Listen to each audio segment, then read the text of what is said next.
on the earth. So man is not part of those people should control. But of course, the world has, because it fell. Now the whole creation came under judgment, and so the original intent of God is not actually happening, even though God has come to redeem. But very soon the perfect will of God will prevail. All right, but as at now, we are dealing with what is available now. We press on to let God's will come to pass, to subdue. All right, and so let's move on to as we move on further, so that you understand that you possess some glory. In the book of 1 Peter chapter 2, verse 9 to 12, we'll be reading very soon. 1 Peter chapter 2, from verse 9 to 12. Let's hear the word of the Lord. 1 Peter chapter 2, verse 9 to 12. He says, but you, I didn't want to just rhyme the script. I want to take my time for you to, okay, let's get along. He says, but you, he's talking to you.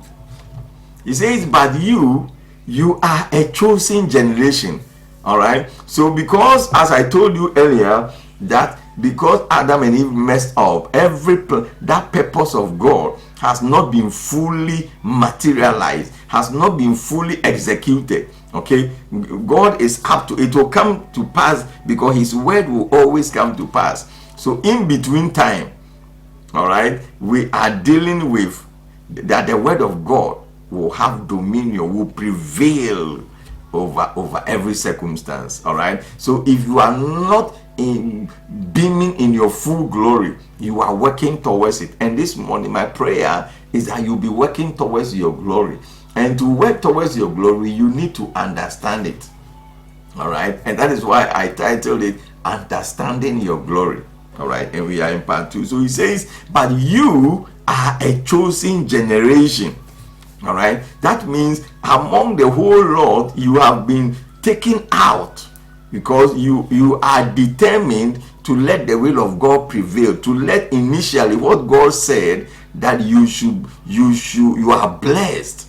Okay, you should be fruitful, you should multiply, and you should subdue and have dominion. God says that not because not everyone understands it, they are all under the deception of the devil, under the deception of the enemy. They have been blinded to see that they have glory. And so if you don't believe that you have glory, that is okay. But God is calling some people, you and I, and those who will be listening, and to understand that he has selected you based on your decision to be part of him. All right, and I believe we have spoken a lot about this already, that he says that those he predestined, those he laid the plan, and those who are interested in that plan, this is what he has said for them, that he said all things work together for your good. So there will be bad times, there will be good times, but together it will be for your good. And so in 1 Peter 2 chapter 9, he says that you are a chosen generation, okay, a royal priesthood, a holy nation. He calls us a holy nation. We have been chosen out of the majority. All right, he says a holy nation, his own special people. All right, his own special people. So you are not just ordinary, you are a special person. All right, he says his own special people. Do you belong to the special group, or are you in the ordinary group? Okay, you need to be part of the special group.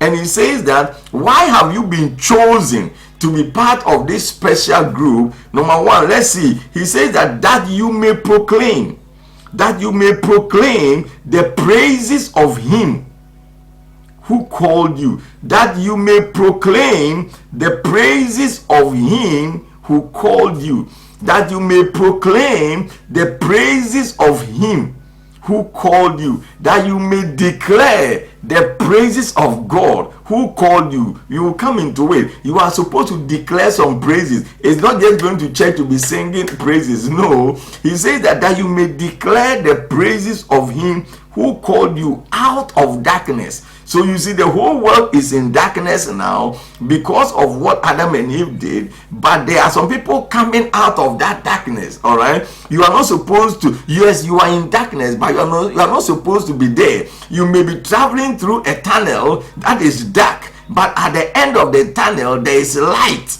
All right, and that gives you joy that you are living the tunnel of darkness. So we were born in darkness, but we are not called to remain in that darkness. The Bible says that he has called us out of darkness into his marvelous light.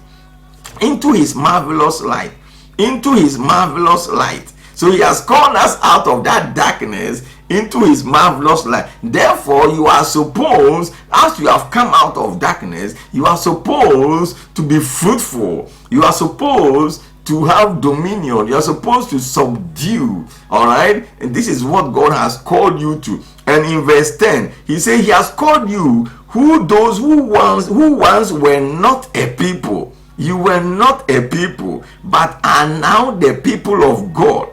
You once were not a people, but now you are the people of God. All right, you are the people of God. I am the people of God who had not obtained mercy. Okay, we were bound for destruction. We were bound for the anger of God. We were bound for the destruction, but God showed us mercy. He says, but now have obtained mercy. So we have obtained mercy from God. We are no more the enemies of God. We are part of those whom God loves. All right, look at verse 11. He said, beloved, I beg you as sojourners. You are just passing through this life. You are a sojourner. This is not your last stop. You are passing through. You are traveling through. I beg you as a sojourner, and pilgrims, abstain from fleshly lust which war against your soul. Verse 12 is what I want to emphasize. He says, having your conduct honorable among the Gentiles. You see, he says, having your conduct, having the way you do things, behavior, attitudes, lifestyle. All right, he says, having your conduct honorable among the Gentiles. The Gentiles are those who have refused to accept the Lord Jesus Christ. They have those who are ordinary, those who are not part of the special people God has called. You are the creation of God. You are in the system. You are enjoying what he just created. But he says that, so there are those who are the special children of God. They are the royal priesthood. They belong to the holy nation. And he says, when you are in the midst, you are also living among people. You are living among Gentiles. Okay. And he says, having your conduct honorable among the Gentiles. Having your conduct honorable among the Gentiles. That when they speak against you as evildoers, that when they speak, look at it very well, that when they speak against you, that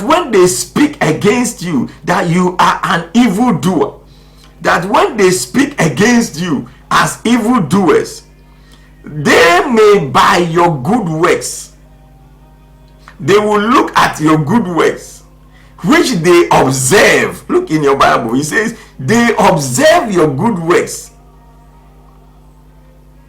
and they will glorify God in the day of your visitation. So he says that they may be accusing you, they may be lying against you, they may be backbiting against you, they may be talking against you, they may be gossiping about you, they may be saying bad things about you, things that are not true, things that are not real, things that have no evidence or basis. They can malign you, they can do everything against you, but the one thing that will set you apart, one thing that will release you, one thing that will speak for you is the Bible says, when they see your good works, they may by your good works which they observe glorify God. So this morning, your good works as a child of God will set you free. Your good works will glorify God. They can't stop your glorification because your good works will speak for you. Your honesty, your kindness, your mercy, the things you do. The Bible says that even though you live among the Gentiles and they speak against you as evildoers, the Bible says that when your glory is your works. When they see your works, he said the heavens declare the glory of God. Sometimes we talk against the weather. We say this weather is bad, this weather is this weather is that. But at the same time, sometimes you see the sun will shine and they say the weather is good, the sunshine. Oh, I love the air, the wind, the breeze. So we, the people who condemn the weather, are the same people at times also. We will embrace the weather. We like it as we set up our barbecues, as we set up our parties, as we set our open space, and we are happy. The same weather we condemn, these same heavens also give us what we want. So it's the same people that will condemn you, will speak evil of you, but the Bible says they may by your good works. So this morning I speak about your works, that it will set you apart.